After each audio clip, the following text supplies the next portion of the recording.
le tuna chuan kan house leader le chief minister za tak ni bok wind up turin kan so manga chule tha le rem chang ti te run sei bok anga thange so mang Pu speaker kalome kan ngai thak ta ang khan keipo ka riat ve phak china achung thu hrim hian governor speech cha athaber alanin ka ria tin asoi ho na po hi kan lung rual tlan bertum ani in ka ria lomom ka ti tak zeta he sarkar thar kar khate molika upa ahian kumnga chunga kan kalda tur zong soiman ani lova amaro chukan governor hian kan 100 days program te ferengin niza chunga kan hanti ngal tur lampang hi aron ngai poimo niin alanga he niza hi working non working days te han pai hian na kumar tha atop tura kan ngaya chumi chunga sarkar tharina ati tur angai poimo te chung chu minon puan sakna ania heta hian nge thil lo tam tak a oma entinan thil kal lai mek sarkar mualiam taina aloti mek voina eng ma dang lam na om lowa kan chom hi tam tak a oma khang ka chu thil thar le soi ngai lo a aron ngai nin ka ria chung zinga chuan entinan kan manipur lampang unau te chung chang te ania Union Home Minister nen kadin betoa in mai chana soi tlan tan kan tia tin Prime Minister point min ron biak atum lai takin ulai trong trai betel center kaum lai lo ni a ma se sin min ron thon thunga tin Myanmar lama kanunau refugee te chung chang po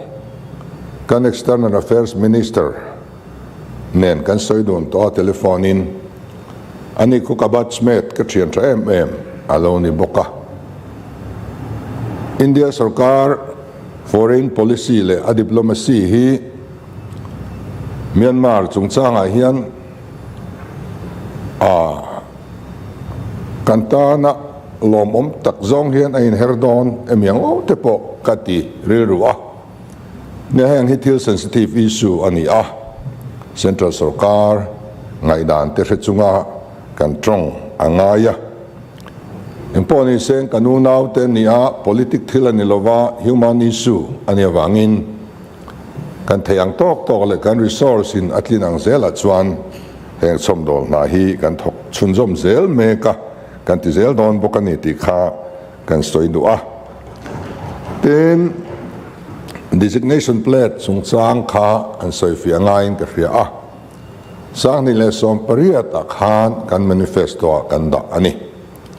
kan ria thewangin manifesto te hi sarkar kan siam huna mantur ania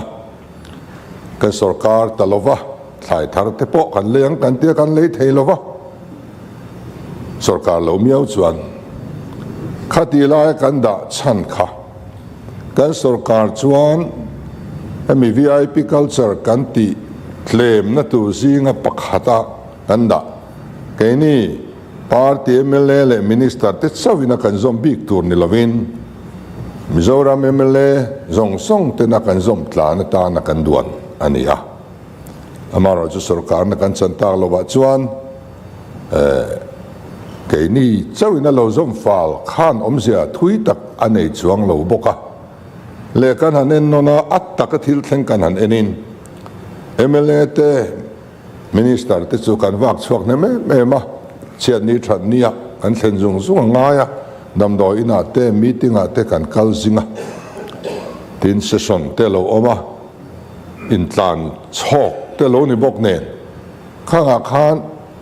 kan lo tingot na a ai chu afu chiam lo ni ti kha kan hruai tu te mu dan ania tun trum sang ni le som ni pathum manifesto hian kan tel to lo kan drop to ni chu wang chuan in thlarung lovin na tu te point designation plate ti kan mang thei ti kha hria ilangin ten kan governor ina soi mai lian zual kan han ti kha han soi chun zom le ila power chung chang te ania nie tun truma hian tram top lama mazen ding noi nen khatiang project lian kha soi ngam din muna kan la ding lova amaro chu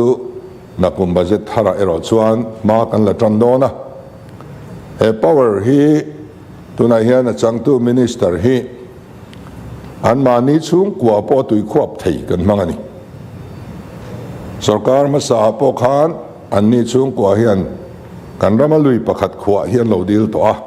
phalna an mu lo wangin an khop thei lo ani maya chu tiang mi a tui mi le atalen nei chu ngai chu voina hian kan power minister te kan handa ve ani a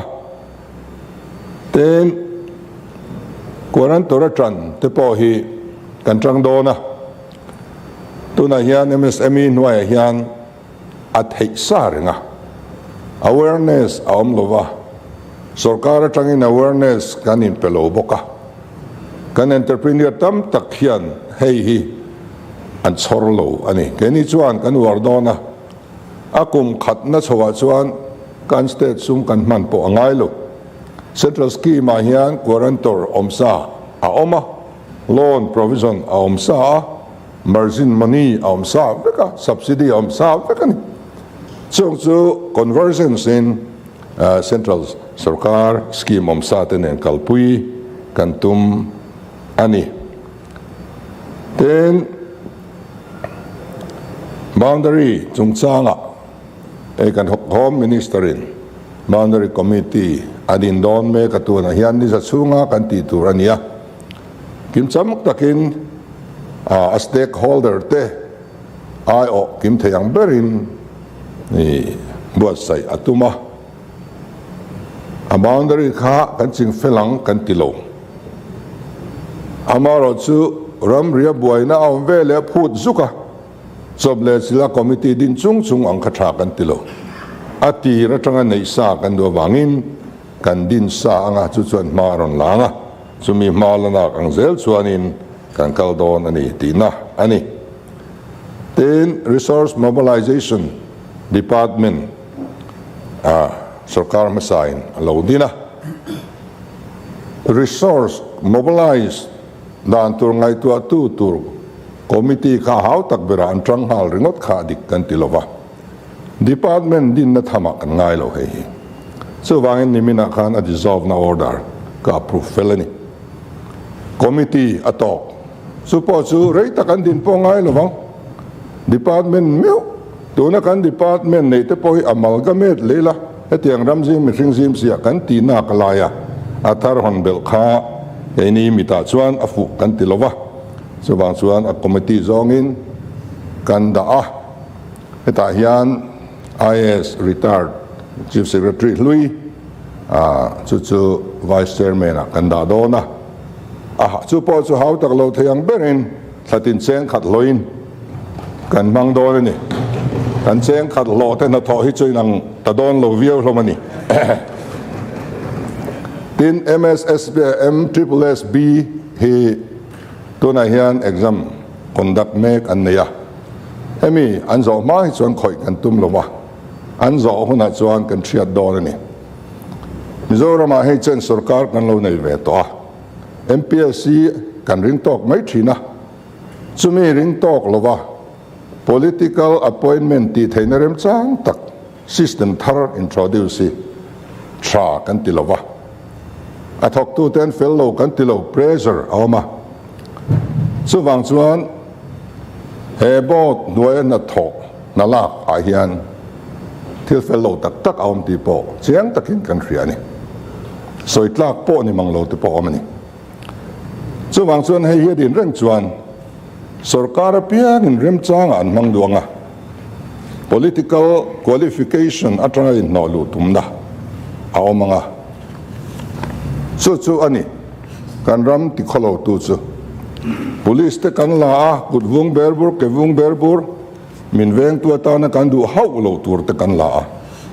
zirte tu kan la kan fa te zirte tu ta na kan du hau lo tur te kan thun lu ta chu wang chuan kan sarkar na thok quality hi political appointment awang hian a chethui to ni chu tiang chu adu ta na ti mai theina system ani tlatani tunami te an thalo lu tu kan ti nan lo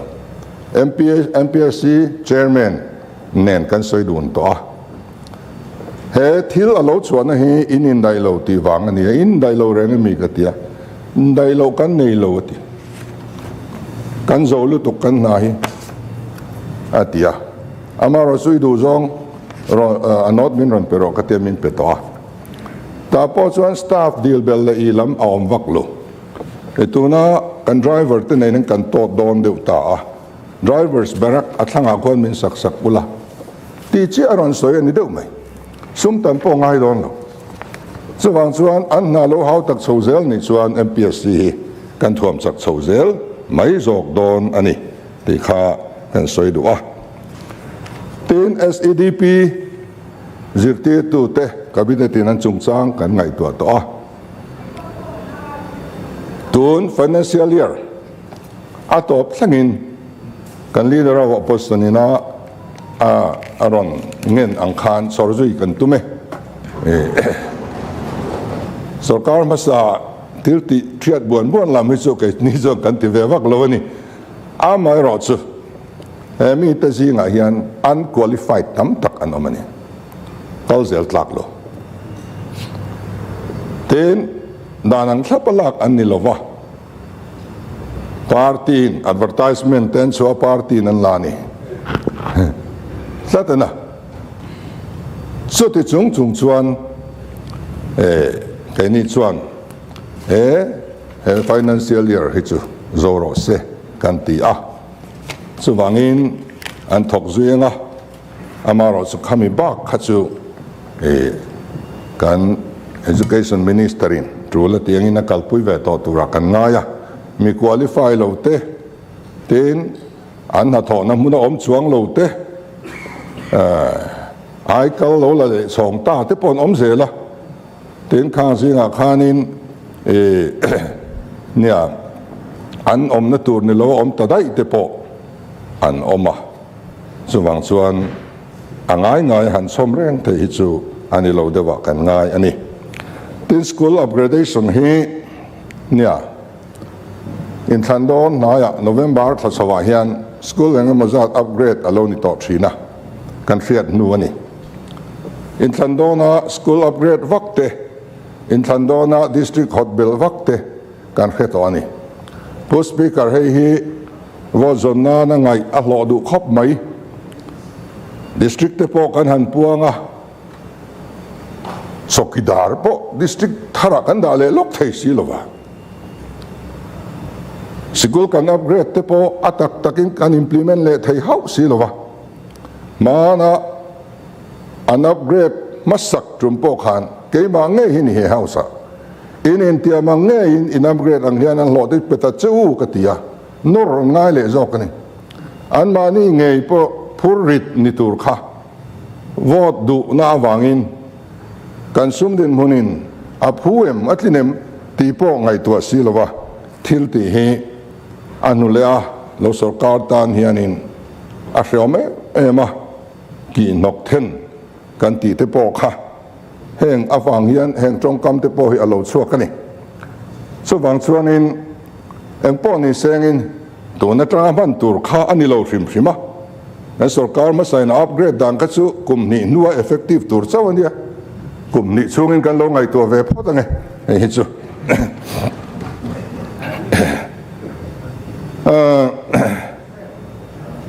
ole pu speaker khang neu kha kan soi ta trewa wena hian kan soi ho chung zongin ivelama mi te ne na trangin du sakna le lom puina kan dong mol mola lomom kan ti tak zeta kan soi photo angin tuna hian first timer สมนิเลปทุมกันอมาช่วงเสียงสมนิจูไอ้ไก่นี้ละมันมีแต่ฮีอันนี้บัจเจตละพักง่ายโลอันตีตะคะกันนี่ส่วนบางส่วนนี้ปุยกันง่ายเวียวโดนมายวันกันสวยหัวหน้าจังคารทำวันทักกติยาเต็นมินกันชัดโลกะมินรันเหล่าปุยเลยไม่ตะคะอารมณ์กติยาแต่ Council of Minister เตปกฮะทศกตัวไงด่านตะคะอันรันเนี่ยอัน Minister ตัวเตปกฮะมินรันรวดปุยเดอุนวลไม่อะอันสวยลายเดอุเฟรนี่กันโลติลักโลทอสิยาเดินADC area ค่ะไอโซลตันเองแต่ข้างกันให้แต่คินเดอุตะเด็กเจ้าส่วน ADC area เลยอัจฉริยะ constituency ปัสสรีเอามาส่วนประกาศเจ้ากันทิ้งอันนี้ไอโซลขบุยเฮียนินทันมาสายเนี่ยนักสร้างตักมินเปียตุนจุมาอวายินกันสังเลียลุงเลยขบุยLMC อวายินกันสังอ่ะตัวนักชัดตักินเนี่ยนั่นมินเปลี่ยแห่งตะเลสีขัดเจ้ามินเปตูตะขัดสุอินทิกโลกาอัตราวิวินกันเรียไอโซขบุยรอนเนี่ยโดนอินเตคินเดวตะเข้ามาวางกันสวยไหมเนี่ยเอ็งป้อนี่เสียงอินโซลายะเนี่ยสิสริเวลาประคัดกันโลดลิงเวอะมินดูสักโลคบไหมสลัมมีพุยตะขานินแค่นี้เราส่งกันดูสักเท่าโดนซูนี่ตัดที่สงครามตันเอ็นสันโดนจวงโลจูผู้ราเตจำดูตะขาแค่นี้พอเห็นกับวัดโลเวกตัวนี่ไอ้กันเช็คอินตัวกันบูเซมตัวอันนี้ที่กันฟรีอามุนักันเก่าเวกะตัวนักการ agriculture minister ทาร์ปอเฮียนไอ้ถ้าเท่านั้นพอตักอันนี้กันสวยโดนตัวอามาเราสุดที่ทุกทิลที่เทนิลสุมังายะเฮ้ยกันรามาresource ไอเลบาร์ละมามินเปตุเลียนตักอันนี้ที่กันไฮเรลุตุกาส่วนบางส่วนแห่งที่ที่ develop ถ้วยกันตุมาเต็นมารา tribal girls hospital เดลีย MADC สุมินเลอโลนีเดลิขบุยะกันมาราไม่เชื่อนุลาเต้นเลขาเต้นสุขสิระอมนตูร์ชัตักอันในเทนตูรินโฮสเทลชัตักสักในเซตินอารามโป District Council สุมินเลอันนี้Article 275หน่วยจะสริสังสนอันนี้ตัวสังการมาสายนักกอลเรื่องถกตัวนี้อินจูเดวนิงกับเสียสังการมาสาขันทอดูสี District Council แล้วมีการสุมากันเลสินอารามฮิกันตานี่กันทอดอนเราชวนนี้สักกันอ้อยหลวงอินทีเตปอคอมันยอมไหมอารามในตัวนี้มีอะไรแกนี่ชวนอินกุตากันดาดอน MADC กุตาเฮกาลโซสเตลสักฮีกันดาดอนอันนี้ที่กันสวยดูอันนี้เต็นกันอภิสันลำอัตรังินไว้ตะกินกันกัลดิกโลส่วนมินเบยดอนนี่ที่กันเสียตะคานลอมอมกันที่constructive criticism ฮิตซูเองละปอยน์กัน welcome เร่งดอนอันนี้ตุนมาคานบุฮอลาหุนักคาน private members bill ก็เทลุตะคาลองตะกินมิน pass พุยนี่ tradition ชาเดียวไม่เนี่ยค่ะ opposition bill อันนี้ว่างะชาปอินนอลลักเร่งเลียนดันลักเร่งตะคาอัตรัวว่าคัดยัง tradition ชาค่ะกันช่วยตัวเราปุยตัดเต็นมินลงนุตสิส่วนบางส่วนตุนจุมาพอเฮียนเฮาสูงเนี่ยเลยกัน constituency กันเองคนน่ะพอpolitic ตักมายา politic เชมีมังอินเทียร์รันนั่นวักอังตะค่ะกันตุ่มโลอันนี้เต้นสอยเลยสอยนุ่ม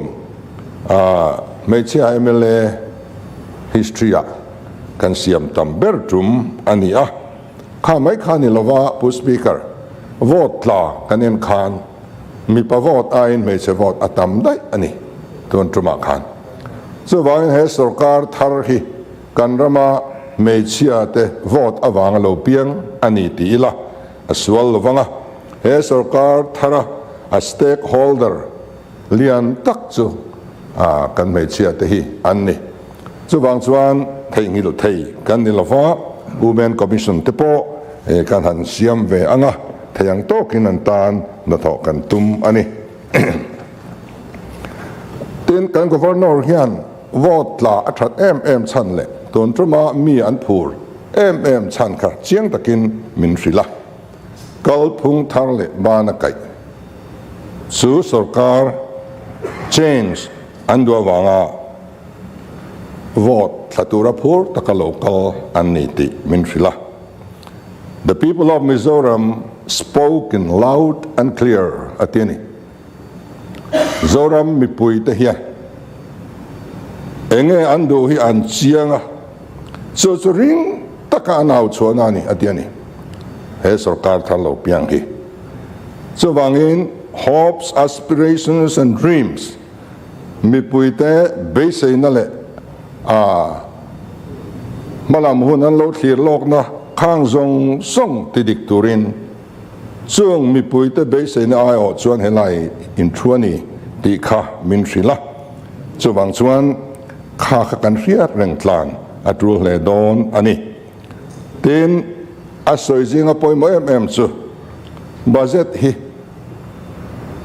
he sarkar in mipui ma athutiam te di lo tling tur zong in Mizoram budget hi buat sai turani atiani budget session hi February kan nei hi budget buat sai nan huna tot lutuka duna hian December ni som nia thelu tur ti ani kan tum anga ni som nia thelu thelo department an point kan ngai na thiam don choni February tha session kan nei lovang March tha emo February tha top lama emo nei kan tum achan chu he sarkar thar policy milin he budget thar hi lo chuak se budget kal phung thar nei la kan du awangin tuna kan minister ten office an lua tran chau ania an department theu an kai hruai na tur ziakin road map vek an ni to chu mi mil chuan an budget awm theina turin hun tlem kan du chu governor po hian aron ngai poimo ema chu mi commitment mil chuan budget hiron siam turani ti asoya tina soi poimo chu budget hi a simple turani simplified ani turani common man te riat thiam thei turin siam ni ro se tia hei poimo hle hei kumnga MLA Trump ka manral po hian budget kalmang hi riat kim tak hi hare mai ni a complicate lutukan kan budget hi ko ran budget chu amole sinot income puyate vibels te tam tak kan pass veni budget ting tlang pa le kathiam lo ko ran upa palai an lo kala an thiam vek kum lo kal le tura kan ko ranin sum kan huna nar tur an ka kan man na tur an hal vek ni a simple le mani tinga sarkar ania wanga ti taka a complicate hi ke ka thiam lova chuwang chuanin alo thei lo te lo ni chuan ti ngai na aom lova amar chu thei ram chuan a simple theyang perin ran budget hi mi pui riat thiam turin department tinin ran bua sai thei se kan du khop maya chunga chuan central scheme ho thatak tak SMS 10% kan nei lo wang kan chan thina hi hei hi department tinin aom lo thei to na turin heng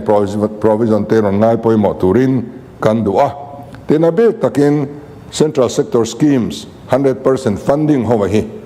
hei heng ma kan choi ve angai lo wangin chutiang nei department te chuan khalam kharon hoina hle se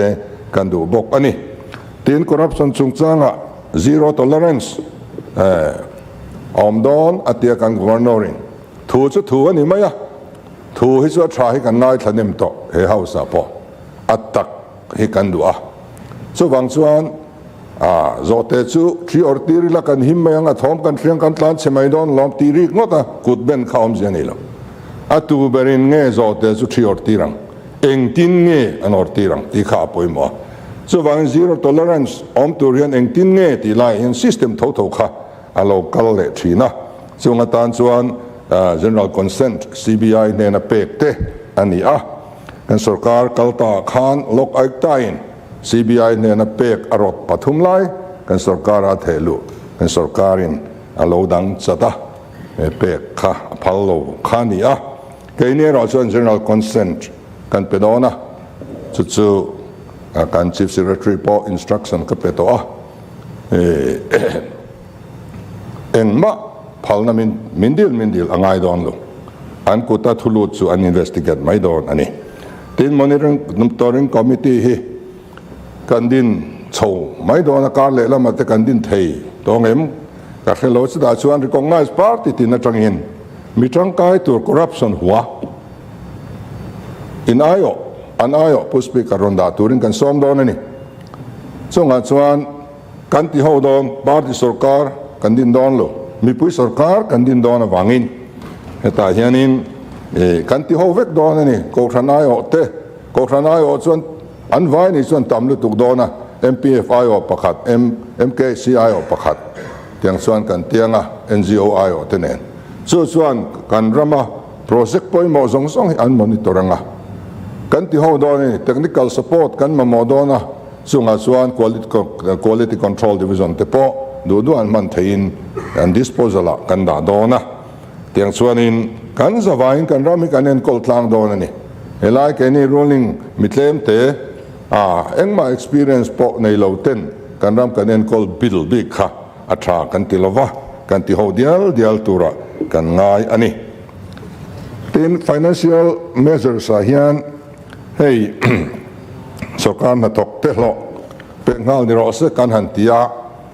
han tum ta ga chuna lo pe ngal thei mai alo ni renga alo mong khop maya amaro chu hei sarkar na toka po ka tron huat thu suwa anwai nung deu asa kan ti te sanctuary athok te old age pension kan ti te adong tlai an trang fo mai hi le he house apo au chu pu yan ngai thin kha aboi thak kan tia chuwang chuan department zong songin heng mi har sa lo tlem te hi Christmas dona a lo mulowan tron le se khadik kan tilova ron ti sak thei fram ni seng kan duwa amaro chu department then khat expenditure sanction polaron thelud lon oma finance department mo phurna ni lo kha finance department a taknial pon la thelu lo tlat chuan ti ngai na om lova heng lo tlem zok ko sakhar se zok te hi hun local zel tura po ron ngai poi mo turin kanin cha duwa không anh kan ron lok anga hei kan hun timing dar liar ita a kan motion hi kan business si kan ti tlang lo donem niang ole sun som lo le pu speaker lome heta hian healthcare bill tang zat kan fria an khongai thak ema a then te page an bill chuak ngan lovin mual an liama thenom te poisa an puka ka bill alo thlen huna ka peng chen lo in tia bill thleng thei si lova puk tur po retolo tam tak anom ti kan fria hei kan ngai poi mo masa Bible se samli emiatan hian kan sanction ngal ani chu SEDP sum atrang khan kan peni kan zep lo athazok kan ti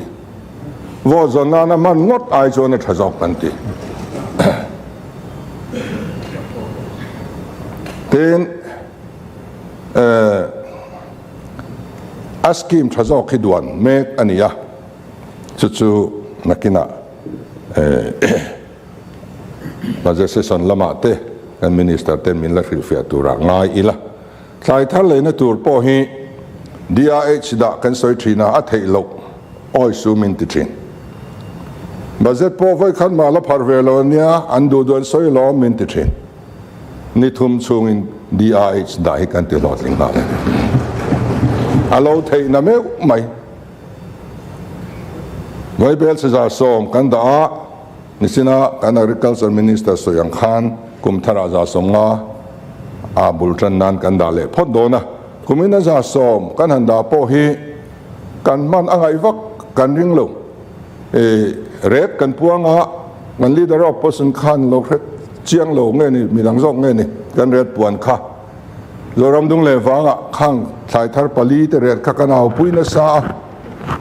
so thing te kha ke je somnga ti ni a amaro chu khami ang re ta sal na tur riat lo chia khan sarkar chu kan lo chenon ani tu na yan kha ai sang khan sal donin kan ria mani khwa khwain anti dan thiam ang anga sarkar red aya sanga salna lo riat kha chuan an sal mayang ti chuan kan poisa da kha chu man angai lo the ni chu tiang ani te po chu kan be se via wa ma ro chu eng le khole kum ti ra tangin so thiang mun an walai tang khan a chebira songai na sal don ti security nen khan an thok dona kha kha dang lam em to ni chu tilom zia chu ani le maya sarkar ma sa po khanin NLPP son tur kha kan sel ve vek thau khania kong sira balu le rora chop lak lo to zong zong den khan kan sel sak vek ka til da khan man ve thau khamale chu wang chuan kan roi tu te nung kan han zui ve ma ro chu kan man na chu thil thalama kan manga ten hemi chung changa hian kan soibel du chu work order hum to na thok to chuan an thok tlangang tu ma ti boy lo tur kan tia ala thok lo na chu stay tur kan tia chu te chung chuan sarkar thar pian to nu ate thok to angalan tumin kong sira balu tlem lo chung lui tral ten om ti kan riani heng mi te hian eng tik nia tang nge na an tho tran ti an khuwa ten an hrelu tu chu wangin khatianga sarkar thu pek oil wa lo che te khachu an in sen thon palang ti ka lo pui khop mai dik tak chuanin heng contract rang hi bikin saski te po dan lo pek vekani restricted tender mang veka pekani cancel ve vek po ni la thiamom tak kan ni karing pu speaker chu ti chung chuan kan ti du lo ani ten resource mobilization ahian manpower assessment te kan ti na sadona tahian aikal le mani post lowa omte a justification nen January tharal ma CMO wa Chief Minister Officer on thelu vectorin instruction pek anni to justification kan photel na chan chu aikal thelo om veni post lo om te po lo thelo om veni amaro chu ati tlem thiang ti kan ringa chu wang chuan alis han nei photela kan tia tin department a hian asset pan tangkai reng lo a oma khatiang chi kha hey Chief Minister Bangla te po kan bel chianga oxygen concentrator lo om treu ngot mai ni keinin kan bial tang kan thalel ngoi ya so ti lain TV pali ama chiali ani boxia khum te la chu angai rin tur kan te min lo khriat thiam kama mo khom mai pu speaker han mut na chi rual na lo kadam lo te po arim chelu tuk khang khachu atrul khachu kan han le thar ve nual ania wifi thlengin lak ania wifi po kan nei lowa chu kan ro chun dan hi ani chu wang chuan khang ta khang te this investment te kan ngai to dona so southern campus te po kan kuta om don me chuan engma kan ti thelo state finance tur chuan kan thelo kan thlin lo ZMC te po hi kan airport te thleng hian disinvest tur ani don MT te enia mi thiam ten anon ngai to chuak nga austerity measures kan soina sa kan facility kan ti tlema kan ria ten kan hlole electric bill kan ti sang don lo ti po kan puang to pathian le mi pui ma kan thutia mani kan zom nge yang tin electric bill hi bat kan tum ve to lo mi pui nan bangai lo sarkar lo bat je hi atrul lo kan ba a surcharge nen frem na a interest nen kan tin sia asar char singot po Bible se za chuang te kan soi ni a bil ni lo pek tlai awang a rem nei a hek atlaran zong hian kan tal na se ni a huna kan pek chuanin ribet min petheya a bila etlem ngai dam na nen ani thunga poisa kan save ani chuwang chuanin kan seng tho dona pek le tho tur a ai tam jok apung ne na pek le tho ai chuan pung nei lova bila etlem pek the ani chung zela hian any sarkar chuan electric bill kan pesa zat don tisuan poisa po in to del kan ji om chho thei zelang ti kan in ring ani tiang chuan kan tianga tin electric tui ren turin mi puite kan in nge na kan en non lai duwa abik takin ke ni ho sarkar a free dong thei te hian a free kan don mai awangin tuite eng te hi kan ren lo tur ani lo kan pui fanau te poisip tir ngunang u ren angai engkim le khapuan te po he phek le lam jiak lo sum han trong kai tur hei pu speaker ka kaman lai po he ale lam jiak ve kan ni karon ken ni so wang suan engkim a hian kan in ren tur ani a administrative reform te kan be chonga kan member te na an suyang khan file tracking device te po ti chhozel kan tuma ti chuan simplification te po kha la ti chhozel kan tum ani tin zu le drugs hei PPP me thoda kalpui kan tuma excise act te po siam that ngai kan fria a tuna chuan kan NGO te khotlang then fai du tu te engma legal right anei lo wangin min case an siam chuan alungin tang jok tura an tangtlat khati chungin zu le drugs si kan ti re thei lowang chu wangin dan atanga tran angaya publica zurui kan ngai thei don lo he sarkar hian chung te ti thaba thin zurui te po kan ma tel vek don chu wang chuan ru te le publica zurui te thawang tu mani hau to lo wang u abik taken ke ni ai chuan kan in zir tir ngun boka kan kal khom na reng a hian tiang hi kan om mang to lo ani alo in zir tir thei khop mai kan melan na ni wan tlang ma kher kan roi thin hi zuan in le in lo chu kan soi phak ani lo animal right ani ten soi from tak chu kan main mineko a son kan main secretary a son pu speaker drugs le zu an zuar thin an tiani fellow katia CCTV pakhat ma function lova chu chief secretary ka fil to a CCTV so rang theyang perin kan repair anga police in duty room an nei lova duty room kan ngai tuanga chu ta thang chuan CCTV so an monitor anga gate atam sia duty and claim sia anen call zolo ani chu wangin heng kan office chung le zela rui hlovina min chim hi adik lo kan ti a chu wang chuan kan lo chena deuh ani poin pui te riat thiam na kan ngen ani ten Mizoram Right to Public Service Act 2015 hi hei kumtam aliam to kan pass ve thangota kan mang le silo tuna hian department tin mang tran turin instruction ziakin kan pemek ani biometric attendance te po cabinet meeting in manhal tur atiamar chu office dong so kan mang thri don lo abul tran nan secretariat atangson tran turin nga kan la to ani a chu kan han kaldan tlang pui ani ato pera chuan pu speaker kan governor ina atusoi hi theng hil lo ila overnight change om thailo zan khathil thua heng zong song kalphung tar hi atheng thailo ani chuwang chuan kum khato in song enan year of consolidation a kan mamodon tia soi hi fereng ilangin thei top kan so tlang anga kan din munte kan han so nget ve fet anga thatlam kan panzel tura ngai ila tin kanim KHC Mizoram Kokran ruai tu committee ten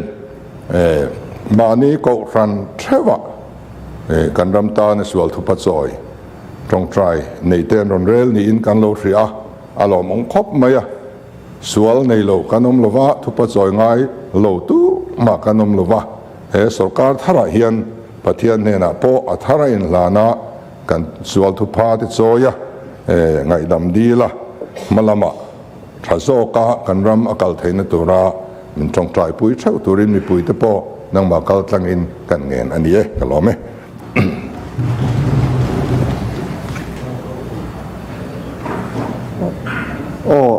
nung lama tang khen ki te ang Pu Jejea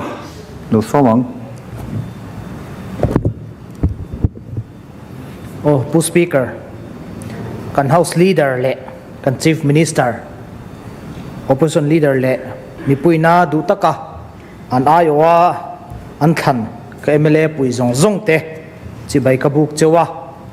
ramtana shwai tu tra ni vek turin du sakna ka lana cheu. Pathian zara ni thumo tur, Mizoram Legislative Assembly, pakuana, thutkom na masaber tluang taka kan nei hi lom thu ka soini Deputy Speaker tana Vawiin kan than kolasi bialtu MLA Pu Lalduhoma kolom puin du sakma sang ber ka hlan ngal boke Pu Speaker Mizoram mi pui hi sarkar tha ni takin kan tui hal ni in ka ria chumi pe thei tu ni turin politics ral here lawa a chhungah ya siam that na thok turin politics si kalu chilve ani tuna he muna ro rel na chel tura khan tharte kan Vawiin mi pui be se ang ro rel na dik pek du vek kan ni ka ringa mi pui ta hi kan ti be dong thiang lo nei tu te hi pathian nin mi pui kal tlangin min ro sak thina pathian du dan le mi pui te mangai taka thu nei na mang tu apiang te chu mi pui te thin lunga andam brei ber zelang ti saidu boka tin governor speech alok soyang khan point sang khan soilan katum lem lawa amaro chu point ni poimo tak ka ti oma hemi zinga hian sum in ren chem chungchang kha I alo athaviau in ka ria tin khami sum in ren chem chungchang khan poimo ber pakhat ning ka ria kan ram din mun kan thlirin chumi poimo na ria chuan kan Chief Minister te Cabinet Minister, Minister of State le MLA 10 4 grade android thei zat ti thlem chungchang ate MLA le Minister te jin chhuanawm motor thanem taka in zui le chutiang hau tak thin chu ti top ti thlem ani tur te ringot pokha mason na ke chon haling kang ka ria I alo mom viang ka ria tin ke hi sau tuipui bial ke ni sau tuipui bial mi pui te hi atam ber chu kut na thokai zong kan nia speech khan kut na thok tu te ngai poimo thu te anta na sum da ani thu te kan ngai tha lo mom viau ka ria kha tha ke ni bial ta na chuan I alom le zoling ka ria ti Pu Speaker ke hi sau tuipui bial ayo tura bial mi pui te than tlin kan nia he bial hi Mizoram district zinga an nufual ber pol kan nia district dang te kan phak ve theinan thei top chhuwa katuma hemi konga min pui thei din mun ding te thei top min pui turin ka ngeng ngal chewani min thang ting tu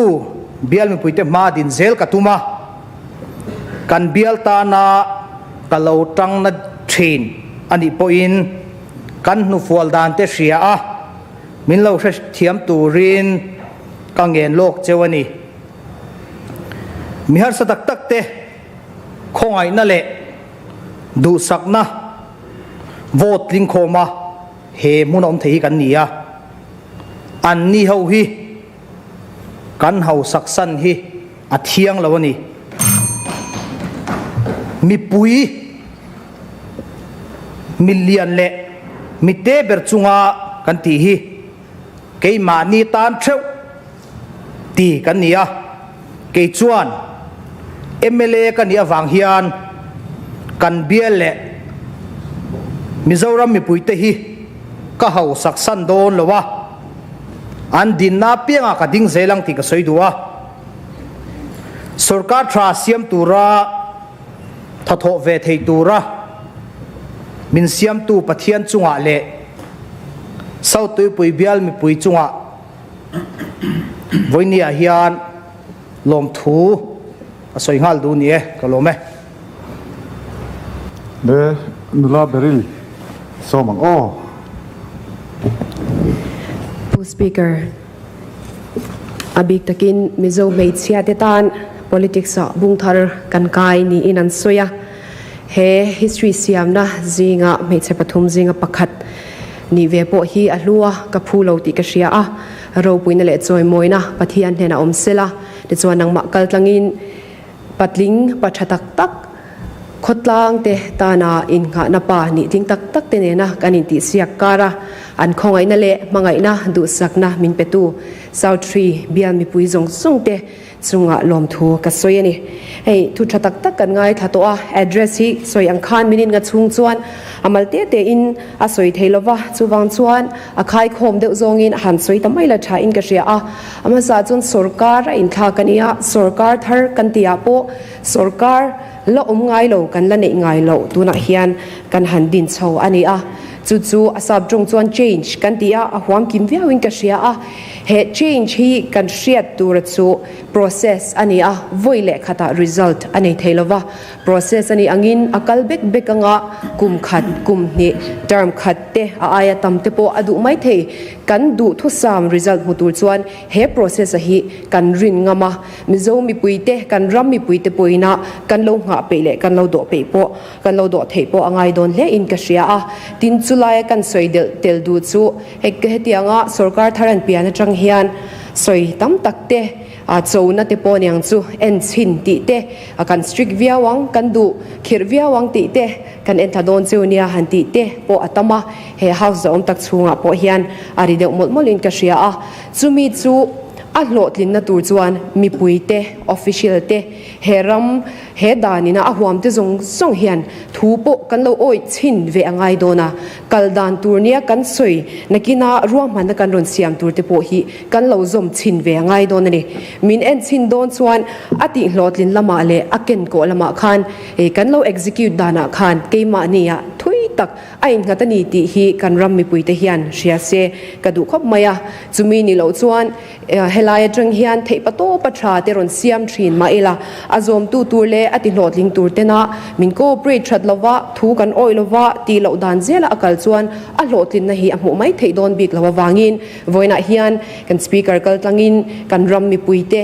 he session longai thatu te zong song hne na po min en chin ngam rual hian nang mani point khongai takin thu zom lama chin hi lo war ve ula in ti ngai lo anga ti pui cheu te po om theya in ti to han iti to kal san ngai te po lo om thei ome chunga te po chuan e khongai taka do thei taka a thaber tur kan zon chhuana konga hian e tho hona in lungrual na tha neya ti chin tur te lo ti chin ve zel turin kan so mani chuan apani le na chuan hei helaya thru te hi nimin lama te le voin lama te po lom thu soina kan ngai tha a chuta chuan party bill kan soilova bial mi puite kan ti zela chu hedin huna min da tu dik tak hi ania voina hian party bill vote atling kan omlo ti kan in ria a party sang vote tling khom neutral te ne na tling khom mina van ne na dong tu te mai kan ni a chutiang chia chon helai kan lo thut hian ding le ve thut na te chu lo sang deu ma sela nakin zela kan thungai tura heram le kan mi te kan mi puite tana ro kan rel na tura hian ding le ve hian om zia nei lo sela kan preconceived mind kan ti hemi ngai tua lok na party na kan lo ken to te kan lo kal pui to te le kan bias theina tur zong song hi he house zom tak chunga hi chuan li thakin om sela kan ma chop tur te budget ani mo thil sang kan ngai tua tur te po hi chu ngai tua na masa te li pha a dik tak le lai taka ro rel tlanga tang tlang turin kan som du a ti chuan